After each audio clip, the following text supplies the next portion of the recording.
അടിയന്തരാവസ്ഥയെന്ന അസ്വാതന്ത്ര്യത്തിന്റെ വിലങ്ങിൽ Indian ജനാധിപത്യം പൊള്ളാൻ തുടങ്ങിയിട്ട് ഇന്ന് 50 ആണ്ട്.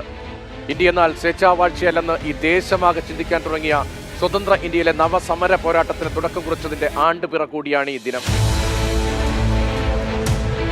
1975 ജൂൺ 25 അർദ്ധരാത്രി ലോകത്തിലെ വലിയ ജനാധിപത്യ രാജ്യത്ത് കരുത്തുറ്റ ഭരണാധികാരി എന്ന് പുകൾപെറ്റ ഇന്ദിരാഗാന്ധി അടിയന്തരാവസ്ഥ അടിച്ചേൽപ്പിക്കുന്നു.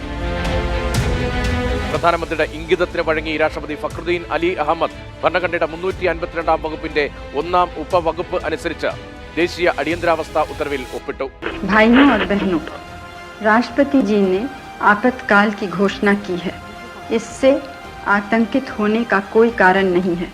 आप सभी गहरे और व्यापक षड्यंत्र से अवगत होंगे जो उस समय से रचा जा रहा है. मुझे विश्वास है कि आंतरिक स्थिति में तेजी से सुधार होगा, जिससे हम जल्द से जल्द इस घोषणा को समाप्त कर सकेंगे.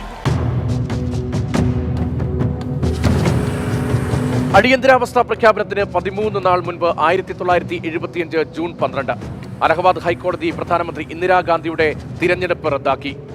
4 ആണ്ട് മുൻപ് തിരഞ്ഞെടുക്കപ്പെട്ട റായ്ബറേലിയിൽ ഇന്ദിര അധികാര ദുർവിനിയോഗം നടത്തിയെന്ന് ജസ്റ്റിസ് ജഗ്മോഹൻ ലാൽ സിൻഹയുടെ കണ്ടെത്തൽ. എതിർ സ്ഥാനാർത്ഥി ഭാരതീയ ലോക്ദൾ നേതാവ് രാജ്നാരായണന്റെ ഹർജിയിലായിരുന്നു പരമപ്രധാനമായ ഈ ഉത്തരവ്. 12 ദിവസങ്ങൾക്ക് ശേഷം ജൂൺ 24 ഹൈക്കോടതി ഉത്തരവ് സുപ്രീം കോടതിയും ശരിവച്ചതോടെ ഇന്ദിരയുടെ പ്രതീക്ഷകളെല്ലാം തകർന്നു. 6 ആണ്ട് തിരഞ്ഞെടുപ്പിൽ മത്സരിക്കാൻ ആകില്ലെന്ന വിലക്കും ഉത്തരവിലാക്കി ജസ്റ്റിസ് PR കൃഷ്ണയ്യർ. പ്രധാനമന്ത്രി പദത്തിൽ പക്ഷേ തുടരാം, വോട്ടെടുപ്പിൽ പങ്കെടുക്കാനാകില്ല. അടുത്ത ദിനം അർദ്ധരാത്രി അടിയന്തരാവസ്ഥാ പ്രഖ്യാപനം. പത്രങ്ങളുടെ നാവ് കെട്ടി സെൻസർഷിപ്പ്. പ്രതിപക്ഷ നേതാക്കൾ കൂട്ടത്തോടെ ജയിലിലടയ്ക്കപ്പെട്ടു. പൗരന് മൗലികാവകാശങ്ങൾ ഉറപ്പു നിൽക്കുന്ന 14, 21, 22 വകുപ്പുകൾ നിർവീര്യമാക്കി. മൗലികാവകാശങ്ങൾക്കായി കോടതിയെ സമീപിക്കാനുള്ള അവകാശം സസ്പെൻഡ് ചെയ്യപ്പെട്ടു. നെഹ്റുവിന്റെ പിൻഗാമിക്ക് താലത്തിലേന്തി കൈമാറപ്പെട്ട ജനായത്ത അധികാരം രാജ്യത്തെ നിശ്ചലമാക്കിയത് എങ്ങനെയെന്ന് കാലം അടയാളപ്പെടുത്തുന്നു. അടിയന്തരാവസ്ഥയുടെ സ്വേച്ഛാധിപത്യകാലം അവസാനിച്ചത് 1977 മാർച്ച് 20. ആ വർഷത്തെ പൊതുതെരഞ്ഞെടുപ്പിൽ ഇന്ദിരയ്ക്കും ഇന്ദിരയെ പിന്തുണച്ച ബുദ്ധിജീവികൾക്കും വാഴ്ത്തുപാട്ടുകാർക്കും ജനം ചെവി കൊടുത്തതേയില്ല.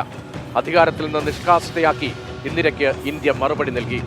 ഇന്ത്യ എന്നാൽ ഇന്ദിരയല്ല, ഇന്ദിര മാത്രമല്ല ഇന്ത്യ.